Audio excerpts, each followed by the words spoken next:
J'invite alors chacun de nous à prendre la Bible.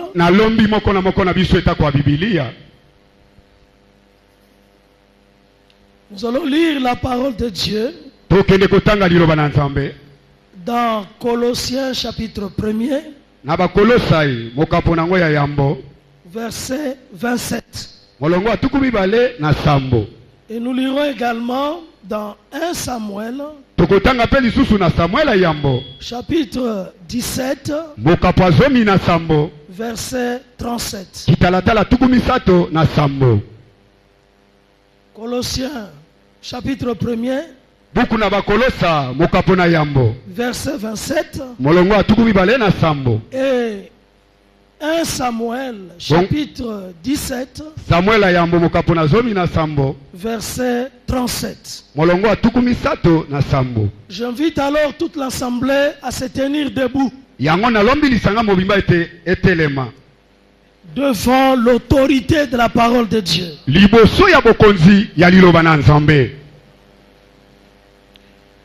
Et si donc vous avez trouvé ces deux passages, nous allons lire la parole de Dieu en commençant par le premier passage de Colossiens. Je lis pour chacun de nous au nom puissant du Seigneur Jésus-Christ. Amen. Dieu a voulu leur faire connaître la glorieuse richesse de ces mystères parmi les païens. À savoir, Christ en vous, l'espérance de la gloire. Le deuxième passage alors, 1 Samuel chapitre 17, verset 37. David dit encore, l'Éternel qui m'a délivré de la griffe du lion et de la patte de l'ours me délivrera aussi de la main de ces Philistins. Et Saül dit à David, va, que l'Éternel soit avec toi. Parole du Seigneur. Je l'aime et je l'accepte. On l'acclame alors très fort pour la parole de Dieu.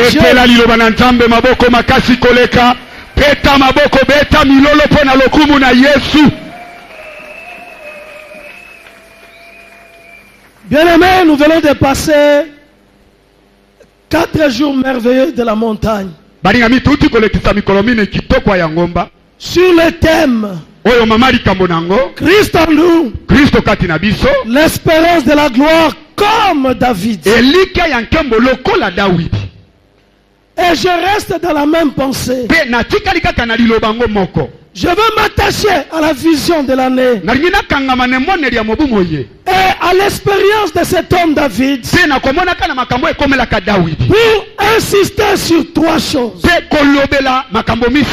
sur 3 considérations qui sont des considérations importantes et que je voudrais que chacun de nous n'oublie pas ces 3 choses, ces 3 considérations pour cette année, l'année de l'espérance, Christ en nous, l'espérance de la gloire.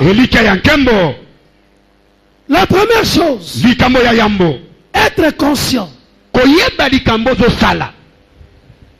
La deuxième chose, être déterminé. Et la troisième chose, ne pas oublier. La première chose, être conscient. La deuxième chose, être déterminé. Et la troisième chose, ne pas oublier. Amen. Amen. Bien-aimé, il faut être conscient. Être conscient que tu n'es pas seul. oyeba ete oza yo moko te. Être conscient oyeba penza qu'il est en toi. ete aza kati na yo.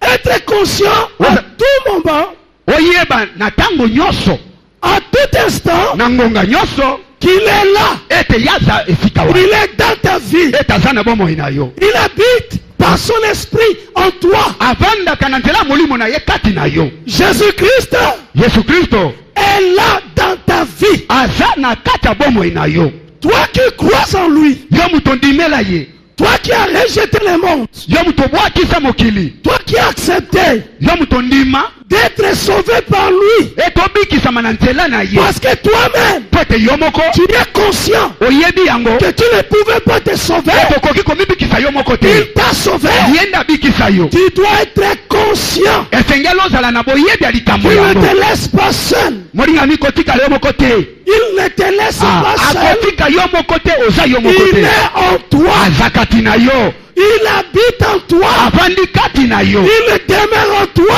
Avandaka epai na yo. Jésus est en toi. Yesu aza kati na yo. Cela est vrai. Likambo yango eza solo. Cela est réel. Likambo yango eza mpenza ya Parce kozala. que son tombeau est vide. Po ete lilita na ye lizali pamba. Il était mort. Akufaka. Mais le troisième jour, Toka na mokolo ya misato. il est sorti du tombeau. Abima na nkunda. Son tombeau est vide. Lilita na ye lizali Il pamba. est sorti bien vivant. Abima na bomoi. Et depuis lors, Uta mokolo yango.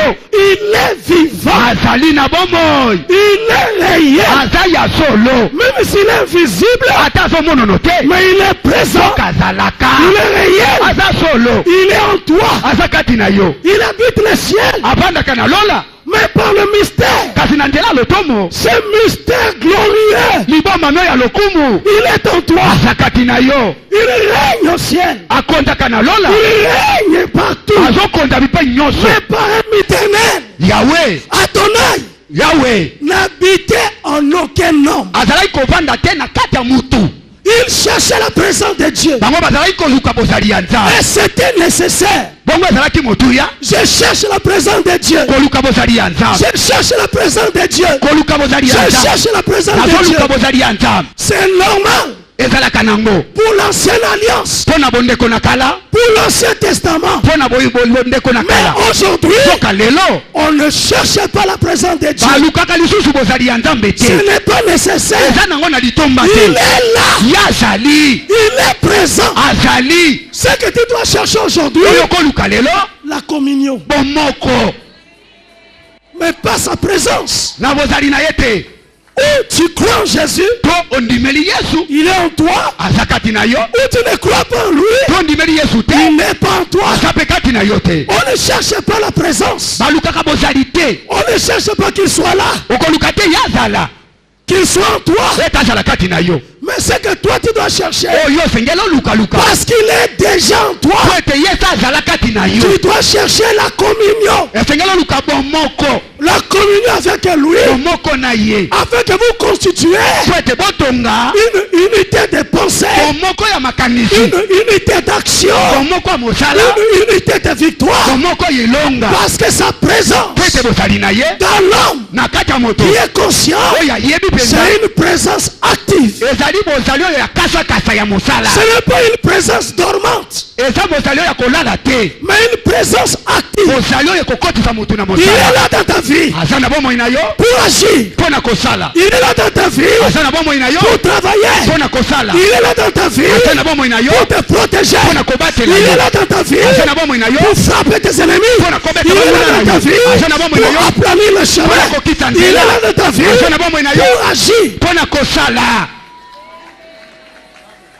C'est pourquoi Palatina. tu peux dire Okoki koloba. avec assurance, Na elikia nyonso. Christ en moi, Kristo kati na nga. l'espérance de la gloire. Elikia ya nkembo. Christ en moi, Kristo kati na ngai. l'espérance de la Elikia ya gloire. nkembo.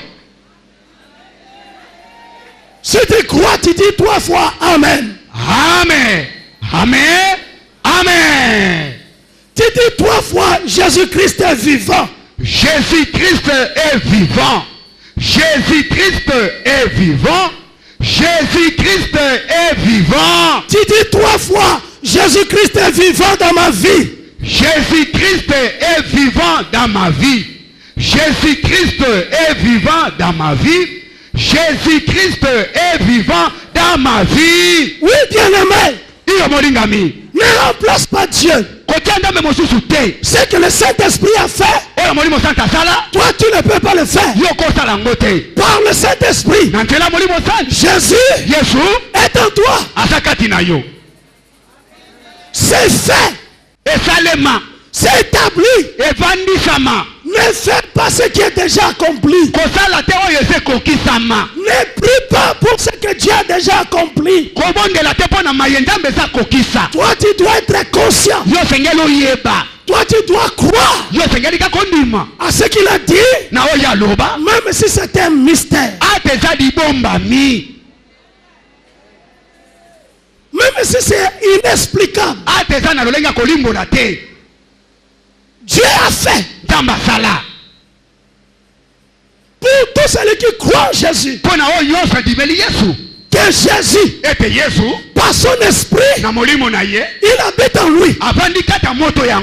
Cela veut dire Jésus est présent. Il est présent dans ta vie. Parce qu'il est en toi. Parce qu'il habite en toi. Mais toi, prends en conscience. Avec le diable, ne dérange pas ta pensée. Parce que le domaine de prédilection du diable, c'est la manipulation. Amen. C'est la manipulation. C'est le domaine des pensées. Pour que toi tu dises, il n'est pas en toi, il n'est qu'en l'autre.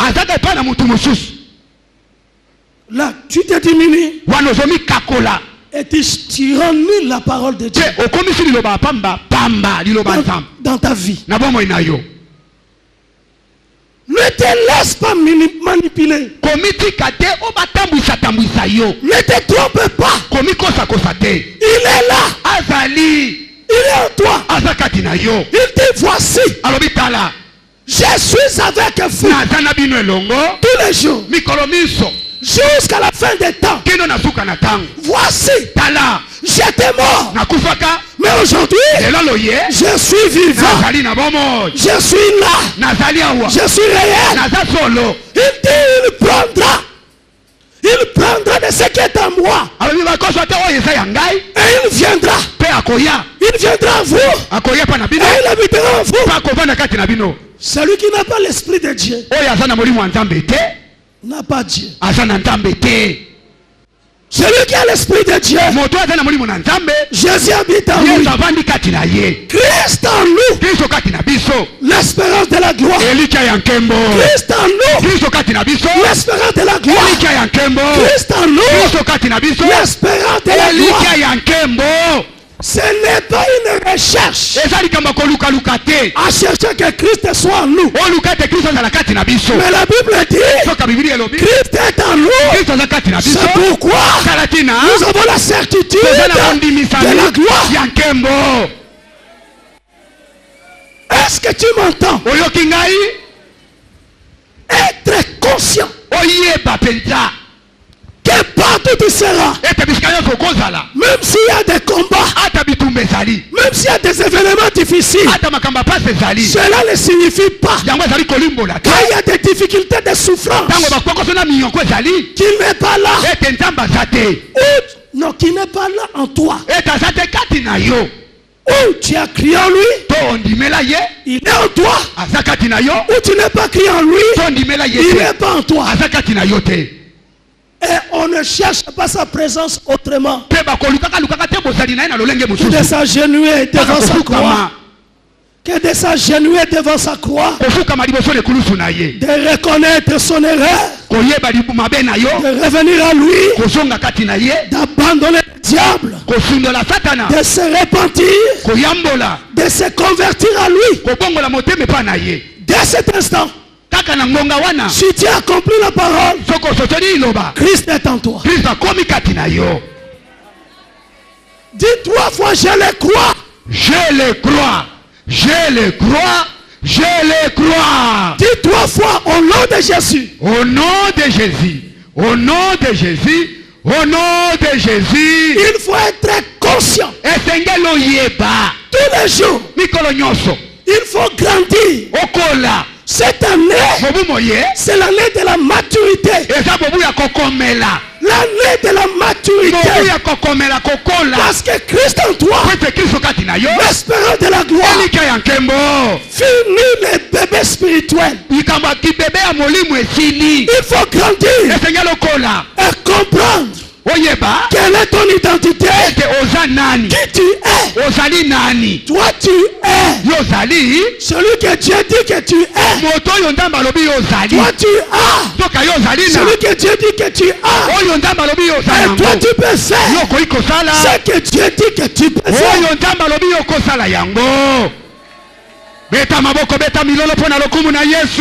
Ne contredis pas Dieu. Ne contredis pas Dieu.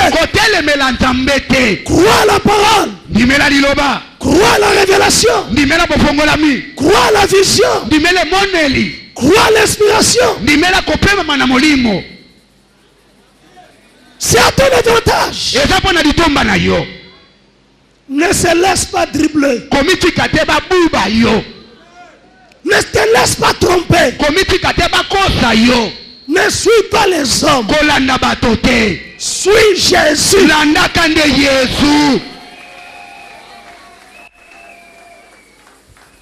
Le seul chemin. L'unique vie. La seule lumière.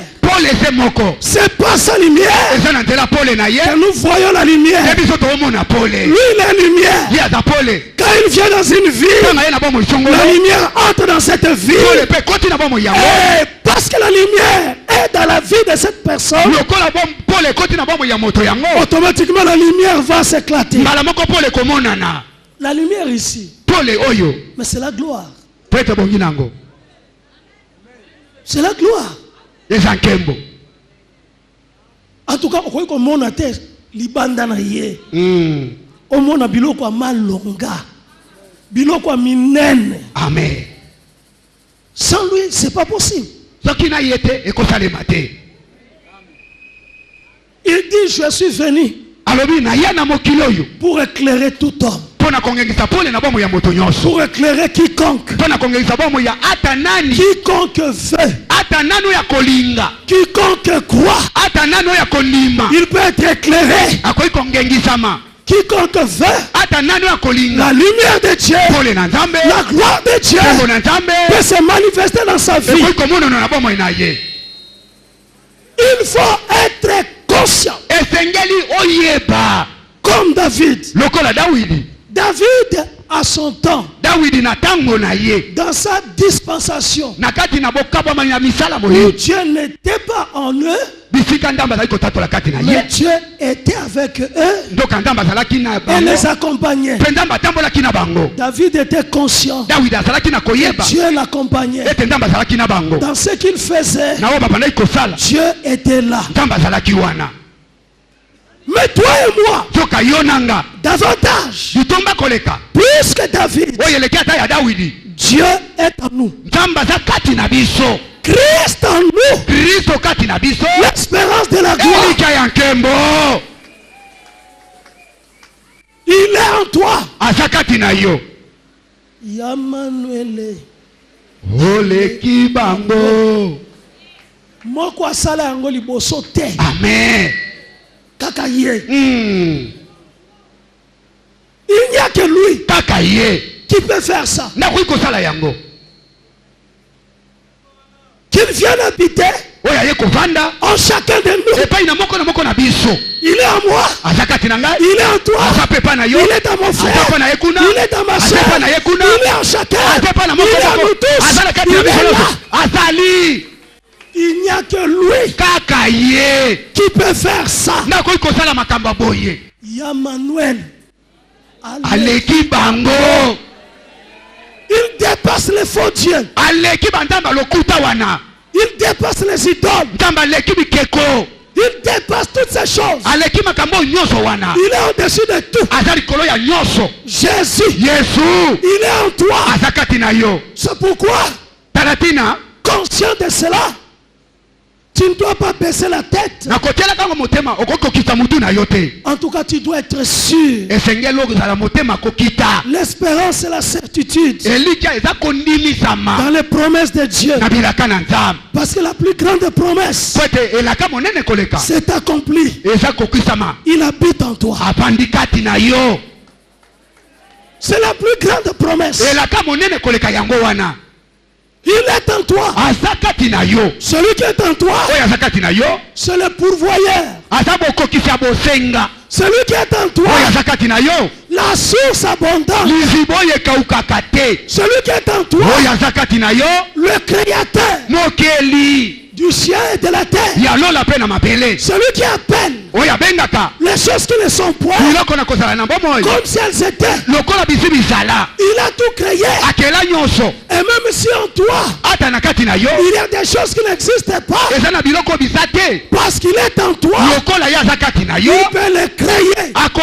S'il y a des choses qui ont été détruites par l'ennemi, il peut les recréer. Il peut te transformer.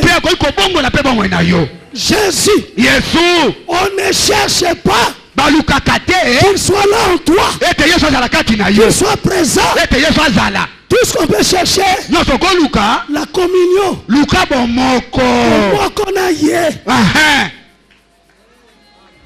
Amen. Amen. Est-ce que tu m'as compris? Tu ne vas pas chercher qu'il soit là en toi, mais tu le sais parce que tu crois en lui qu'il est en toi. Et nous vivrons la gloire parce qu'il est là. Amen. Amen. La deuxième chose, être déterminé. Être déterminé. Déterminé dans les objectifs qu'on poursuit. Bien-aimé, tous n'avons pas les mêmes objectifs. C'est Dieu qui crée en nous le vouloir et le faire. Ce vouloir-là, le Saint-Esprit le provoque afin de désirer des choses, afin de vouloir des choses, afin de les accomplir, de les faire. Et parce que Dieu te motive à faire des choses, te motive à atteindre les objectifs, toi, tu dois être déterminé. Déterminé derrière ce que tu poursuis, sous la motivation de Dieu. David, ce jour-là, en tout cas, il était déterminé. Il était déterminé. Il a lancé aussi le défi. Le Philistin a lancé le défi. Lui aussi, déterminé. Il a lancé le défi. Il dit, toi, tu n'insultes pas les hommes, mais tu as insulté le Dieu Tout-Puissant lui-même en personne. On cherchait à défier Israël. On cherchait à défier l'armée de victoire. On cherchait à défier ta personne. Tu dois être déterminé. Et donc pour être déterminé, il faut savoir ce que tu cherches, ce que tu désires. Tu dois désirer quelque chose. Tu dois vouloir quelque chose. Et il faut véritablement vouloir ça. Tu peux vouloir te marier. Et tu dois chercher. Tu dois être déterminé pour atteindre cet objectif. L'année vient de commencer. Ne sois pas perplexe. Ne regarde pas à gauche et à droite. Fixe-toi des objectifs. Qu'est-ce que tu veux vivre cette année? Qu'est-ce que tu cherches cette année? Parce que l'année vient de commencer. Ceux qui réussissent, ce sont des gens déterminés. Seulement ceux qui sont déterminés. David a réussi parce qu'il était déterminé. La forme de perte de sang avait gagné parce qu'il était déterminé. Malgré les obstacles, elle s'était dit Nakotusola, Nakoleka, Nasimba robe na ye. Amen. Batima a réussi parce qu'il était déterminé. Dès qu'il a entendu la voix, on dit on t'appelle. Mais l'homme a jeté le manteau. Lui qui ne voyait pas, il ne savait pas où se trouvait Jésus. Mais il était déterminé à aller vers la voix. La voix qu'il a appelée. Déterminé. Dans la vie, il ne faut pas savoir comment les choses vont se passer. Mais comment c'est Dieu? Comment les choses vont se passer? Laissez ça à Dieu. Mais toi, sois déterminé afin que les choses se passent. Comment? Là c'est Dieu. Mais toi ce que tu sais, je suis déterminé. En tout cas cette année, je dois trouver le travail. Je suis déterminé. Bon, je misala. Bazaba ange. Bon, bazaba nan. Batulukula yo. Diplôme oya yo. Est-ce que ça n'a pas même signature te? Kaka yango wana. C'est la même signature.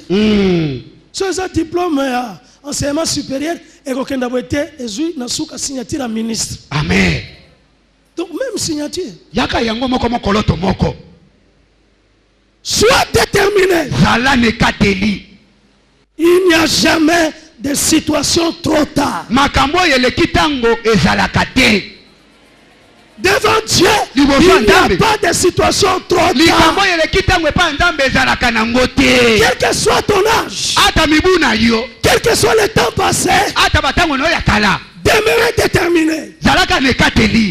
Et pour rester déterminé, ce qu'il faut faire, c'est de ne pas faire attention aux paroles des hommes qui ne correspondent pas à la parole de Dieu. Ce que l'archibishop dit, ne laisse pas tes oreilles à des paroles négatives, à des paroles qui démobilisent, à des paroles qui te minimisent, à des paroles qui détruisent ta foi.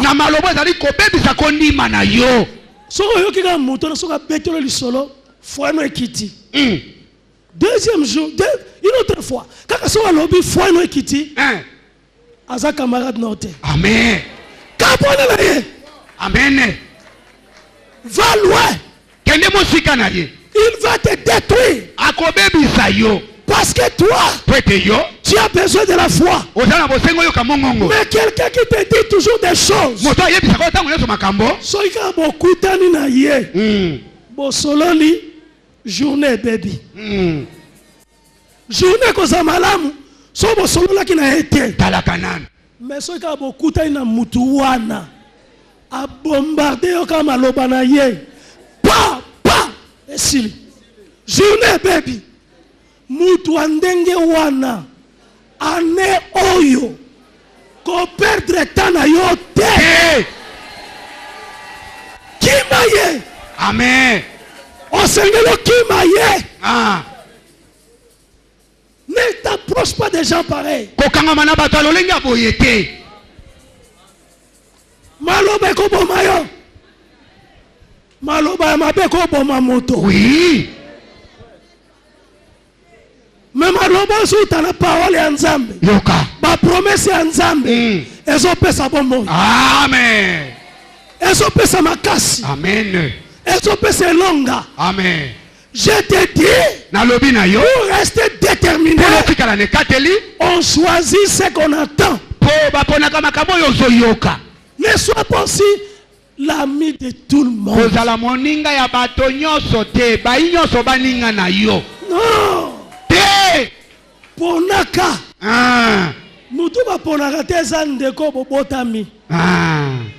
Mais moninga ba ponaka ye. Moninga ba ponaka. Iyo.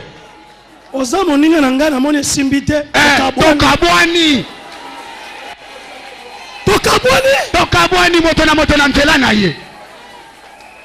En tout cas, tu dois te séparer des gens qui sont spécialistes des paroles négatives, des paroles qui découragent, des paroles qui détruisent la foi, des paroles qui minimisent.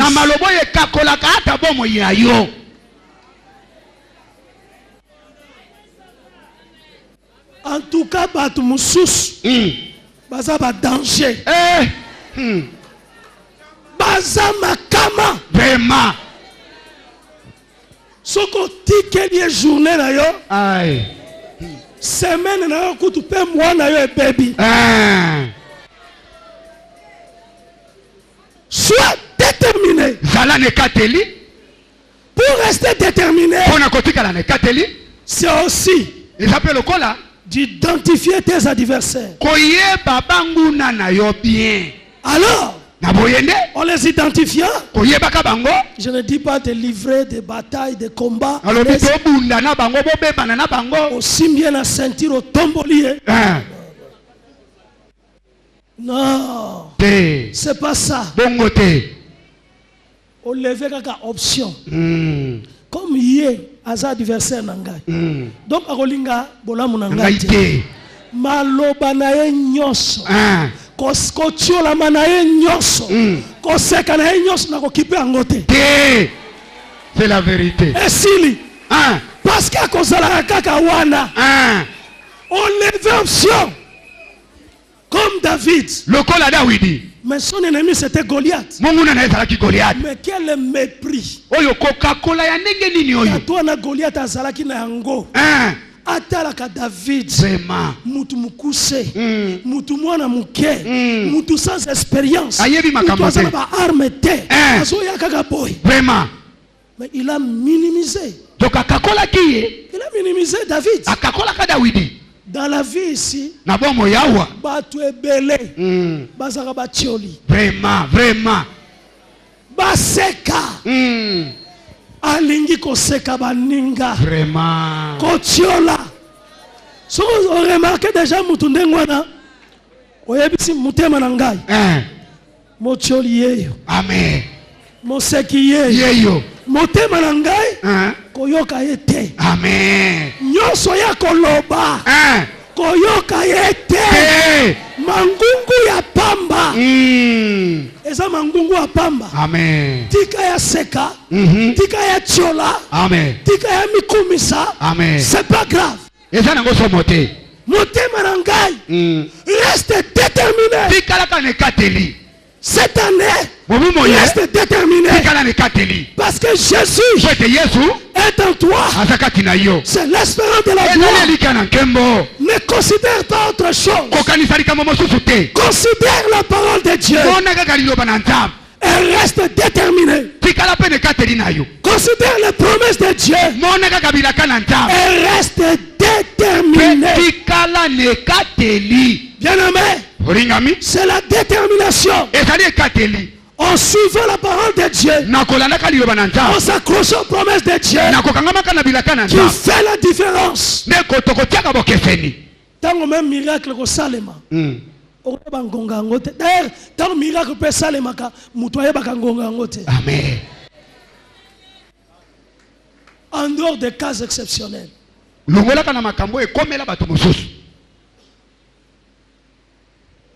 Au vent na kiti miracle salim. Amen. Miracle et salemi. Parce qu'on a déterminé. Yola okolala kaka na likanisi wana. Amen. Ngai fona bala. Olamuki na tongo kaka na likanisi wana. Ngai fona zwa musala. Amen. Olamuki ngai fona bota. Otelemi ngai fona simba mbongo. Amen. Ngai fona pambwama. Amen. Abraham pambwama ka. Ngai nazali mwana na Abraham. Amen. Na sengeli na pambwama. Tu es déterminé. Déterminé dans ta vie. Et tu protèges ton cœur. La détermination n'est pas dans la pensée. La détermination est dans le cœur. C'est le cœur. C'est le cœur qui fait la différence. Dieu ne parle pas à la tête. Dieu parle au cœur.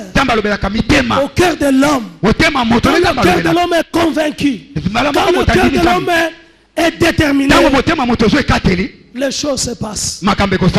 Cette année, sois déterminé derrière la vision. Prends la vision. Accroche-toi à la vision et cours derrière la vision. Partout tu entreras, tu lui dis, tu es en moi. Parce que tu es en moi. Parce que tu habites en moi. Tu lui enfouleras la plante de mes pieds. Ce territoire m'est acquis. Je ne suis pas seul. Je suis déterminé dans ma vie. Ne tremble pas devant un homme. N'aie pas peur. Et ne tremble pas. Quel que soit le grade de cet homme. Ce n'est qu'un homme. Ce n'est qu'un homme. Ne tremble pas. Sois déterminé. Et n'aie pas peur. N'aie pas peur de l'avenir. N'aie pas peur. Il est là. Sois déterminé. Ça doit changer. Ça peut changer. Ça peut évoluer. Les portes peuvent s'ouvrir. Tu peux toucher. Tu peux atteindre. Au nom de Jésus. La troisième chose. Ne pas oublier. Ne pas oublier. Et qu'est-ce que tu ne dois pas oublier? La victoire appartient à l'Éternel. Et l'homme ne s'arrête pas à côté. Ne pas oublier dans ton cœur. La victoire appartient à l'Éternel. Et donc, la victoire est le résultat de la foi. Puisque la victoire appartient à l'Éternel, pour que l'Éternel agisse, lui le consommateur de la foi, il faut qu'il y ait la foi. Donc la victoire est le résultat de la foi.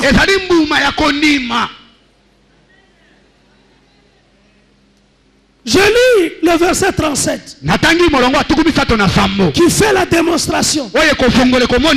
La Bible dit, David dit encore, l'Éternel, c'est lui la source à qui appartient la victoire. Il dit l'Éternel qui m'a délivré de la griffe du lion et de la patte de l'ours. Pour David, il n'a pas dit, moi, je me suis délivré de la griffe du lion et de la patte de l'ours. David n'a pas dit ça. Parce que David, en tant qu'homme, ne peut pas se délivrer de la griffe du lion devant cette bête féroce. Il ne peut pas. Et David était conscient.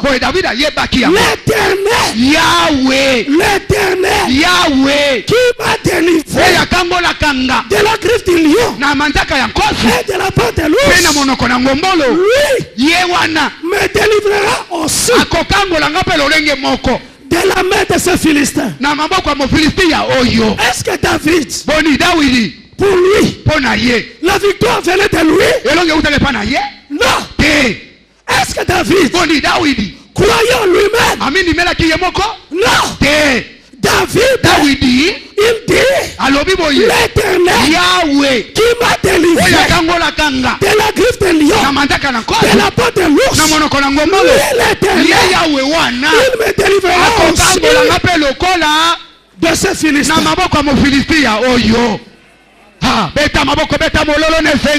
Acclamez pour Jésus. David a eu la victoire. À cause de quoi? De la foi. Parce que être délivré du Philistin, ce n'était pas réalisé. Mais en voyant la victoire passer, en voyant ce que Dieu a fait, et sachant que Dieu est le même, hier, aujourd'hui, éternellement, David était sûr que le même qu'il a délivré de la griffe du lion, de la patte de l'ours, il est capable aussi aujourd'hui de le délivrer de ce Goliath, de ce Philistin. La victoire appartient à l'Éternel. La victoire est le résultat de la foi. C'est la conséquence de la foi. Jésus a gagné. À la croix, Jésus a tout accompli. Il a détruit les ordonnances et tout acte qui pouvait condamner. Jésus a détruit la mort. Jésus a détruit la malchance. Jésus a détruit la condamnation. Jésus a détruit le jugement. Mais qui va vivre cette victoire? Sinon c'est lui qui croit que ce que Jésus a fait à la croix est pour lui. Celui qui ne croit pas ne verra rien. Mais celui qui croit comme David, sur ce que Dieu a déjà fait, il croit, il sait, parce qu'il a fait, il le fait aussi. Parce qu'il a fait, il peut le faire aussi. Toi aussi, tu dois croire cette année qu'il va le faire. La gloire est possible. La victoire est possible. Le miracle est possible. Oui, bien aimé, ce qui fait la différence, c'est que toi, tu dois avoir la foi. On sait que Jésus a fait à la croix ce qu'il a fait. Lui-même n'en avait pas besoin. C'est pour toi, c'est pour moi, c'est pour nous tous. S'il a accepté la croix, c'est pour nous. Et si tu crois à la mort de Jésus à la croix, si tu crois qu'un jour la croix de Jésus était plantée sur cette terre, cette terre où il y a des humains, je vais te dire, si tu le crois réellement que la croix est la victoire, tu vivras la victoire. Que ce soit le lion, que ce soit un ours, que ce soit Goliath, que ce soit n'importe quel obstacle, la victoire appartient à l'Éternel. Et la victoire est acquise et conquise par la foi.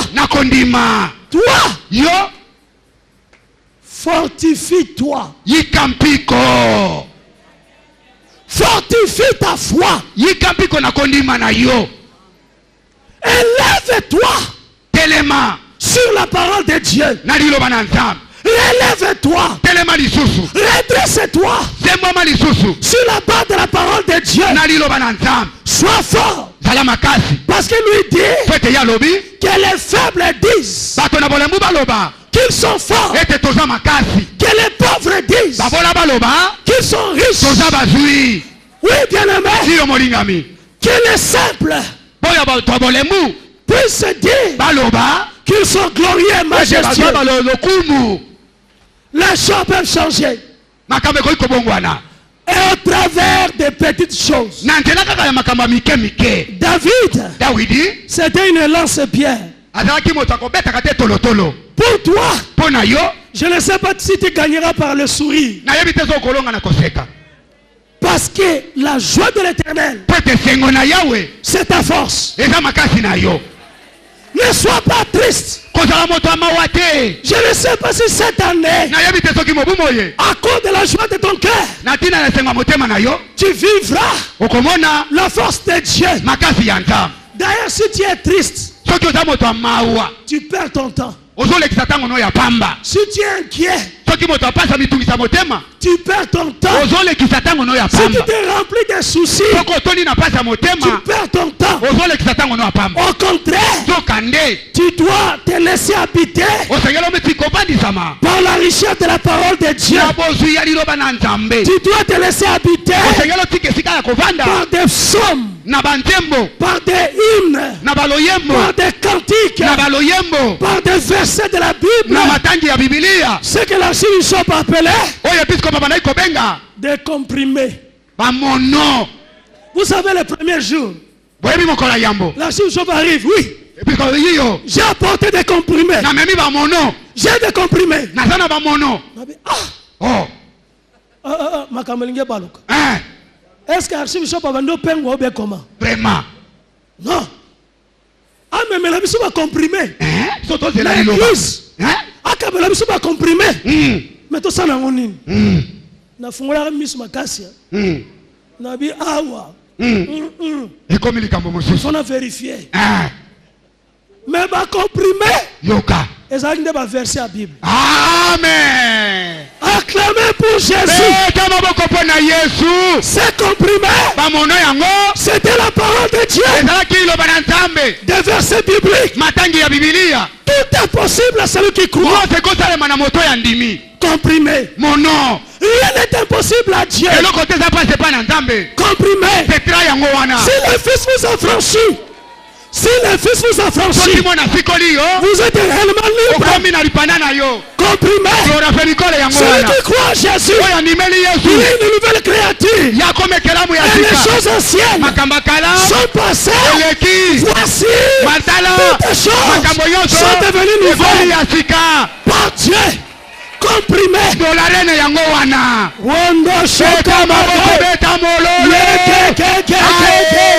Lomba shoko bagay. Inde kuru bagay. Yesu. Alléluia. Laisse que Dieu Tika ete Nzambe. puisse bénir cette parole Akoka kopambola liloba liye. dans chaque vie, Na bomoi moko moko. dans vos vies. Na babomoi na bino. Je bénis la table. Na pamboli mesa. Je bénis la Sainte Na Sainte. pamboli elambo esantu. Je bénis la vision de l'année. Na pamboli monela mobu moye. Je bénis chaque vie. Na pamboli bomoi moko moko. Au nom de Jésus. Et on dit 3 fois Amen. Amen. Amen.